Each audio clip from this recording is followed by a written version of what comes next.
Salut tout le monde et bienvenue sur cette vidéo. Aujourd'hui par rapport à Blender 4X, donc ce sera toujours par rapport à la playlist Blender 4X vs Blender 2.8, mais qu'est-ce qui a vraiment changé? Eh bien, on va se pencher sur ce qu'on appelle le splash screen. Ce que j'ai fait, c'est que je vais vous montrer en fin de compte qu'est-ce qu'on peut faire avec ce fameux splash screen. Là, je suis sur la version 4.2.9 et pour accéder à celui-ci, puisque la dernière fois je vous ai dit, vous pouvez quitter avec le bouton gauche de la souris, vous cliquez tout simplement, vous cliquez à côté, et le splash screen disparaît. Eh bien, vous l'avez ici. Ça s'appelle Splash Screen. En fin de compte, c'est quoi? Eh bien, ça vous montre quelles sont les évolutions qu'a fait Blender avec les différentes versions de Blender. À chaque fois, il vous montre on pourrait dire une image différente et avec les évolutions si besoin. Vous pouvez même récupérer, si vous le souhaitez, les fichiers qui ont été générés pour voir un peu ce que cela donne. Mais attention, il faut une bécane quand même puissante. Alors, ce qui est vraiment génial avec le Splash Screen, c'est que d'une part, vous pouvez voir ici que on a des informations, on va par exemple ici avoir le général, on va voir ici le 2D animation et ainsi de suite. Qu'est-ce que c'est que ça? Ce sont des presets qui vont vous permettre de vous donner en fin de compte une configuration différente au niveau de votre interface. Vous pouvez voir ici que si par exemple je vais dans Sculpting, je dis non je ne suis pas intéressé, je fais Don't Save, vous avez automatiquement quelque chose comme ça. Et bien là, c'est une interface qui est dédiée à la sculpture. Grâce à ça, vous allez pouvoir après pouvoir sculpter sans problème. Bien entendu, vous pouvez revenir sans aucun souci sur la fenêtre qui serait par défaut quand je viens ici en mode objet et on va retomber sur ce qu'on appelle les manipulateurs et ainsi de suite. Tout cela, je vous l'expliquerai. Si je reviens au niveau de Blender 2.8, si je viens ici dans Splash Screen, quand je viens ici, vous voyez que là aussi on retrouve la même chose. On retrouve bien ici le général, 2D animation, sculpture, VFX. Donc par exemple si je vais dans Vidéo Editing, vous allez voir que d'un seul coup on va avoir ça. Pourquoi à chaque fois je vous fais ce genre comment dire, de différence? Parce que beaucoup de gens sont tout le temps persuadés qu'il faut prendre les dernières versions de Blender. Mais croyez-moi, en tout cas, tout ce qui va être de base, vous n'êtes pas du tout obligé d'avoir la toute dernière version. Là, on est à la version 4.4 quelque chose, même voire 4.5, je ne sais plus trop. Mais c'est pas très grave. Quand vous allez vouloir faire de la modélisation de base, vous n'êtes pas embêté par rapport à ça. Il faut vraiment vous dire ça.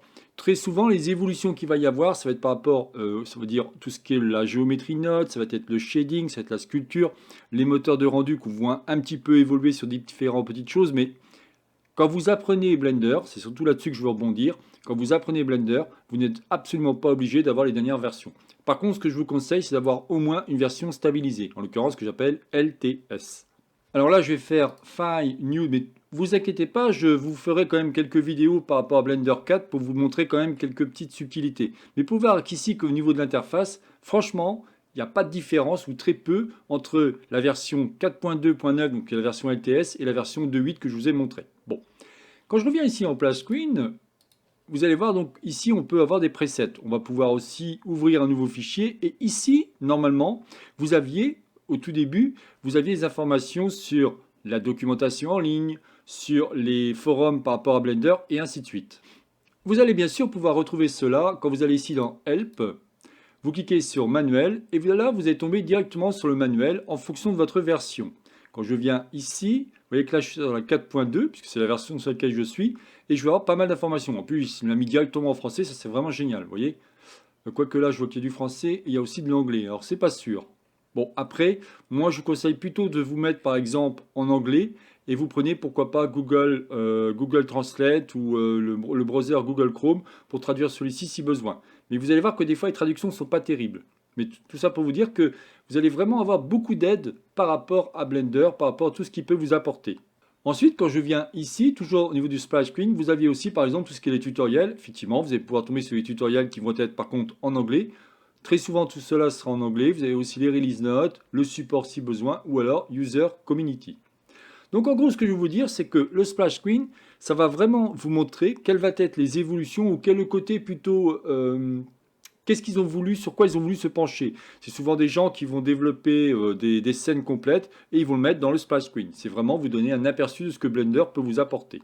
Quand vous allez sur le site officiel blender.org, si vous cliquez par exemple ici sur Download, qui veut dire téléchargement, quand je vais cliquer ici par exemple sur Release, vous allez voir qu'on va avoir différentes en fin de compte images. Tout ça, tout ce que vous voyez là, ici ce sont les splash screens. Donc on est à 4.4, 4.3, 4.2, 4.1 et ainsi de suite. Vous voyez, plus je vais descendre, plus vous allez avoir des niveaux différents de ce qui ont pu être fait avec Blender. Vous voyez là, je suis sur la 2.9 et ainsi de suite. Regardez la qualité de ce que peuvent faire les gens déjà avec la 2.9.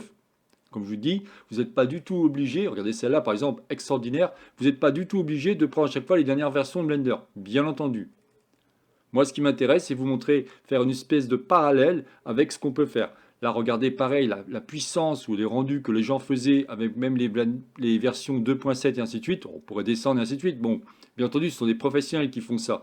Mais il n'empêche que ne prenez pas trop en compte cette histoire de version. Moi, je vais continuer évidemment avec la version 4 et je vais continuer à vous expliquer des petites choses très simples. Mais à chaque fois, je vous montrerai que toutes les vidéos que je suis en train de vous mettre sur la version 2.8 ne sont pas du tout dépassées. Il y a peut-être des options en moins, je vous l'accorde, mais il n'empêche que ce n'est pas dépassé par rapport à ça. Voilà, bah écoutez, je n'en dirai pas plus par rapport à cette vidéo. C'est donc la chaîne Blender pour tous, réalisée par Jean-Michel. Si vous avez aimé cette vidéo, n'oubliez pas de liker ou tout simplement vous abonner à ma chaîne. N'hésitez pas à me poser des questions si on veut savoir plus par rapport à ce que je suis en train de mettre en place sur cette chaîne YouTube, cette nouvelle chaîne YouTube. Comme je vous dis, elle va être vraiment dédiée qu'à Blender et je ne parlerai que de ça. Il n'y a aucun problème, je me ferai un plaisir de vous répondre. Je vous souhaite une excellente journée et à la prochaine vidéo. Bye bye.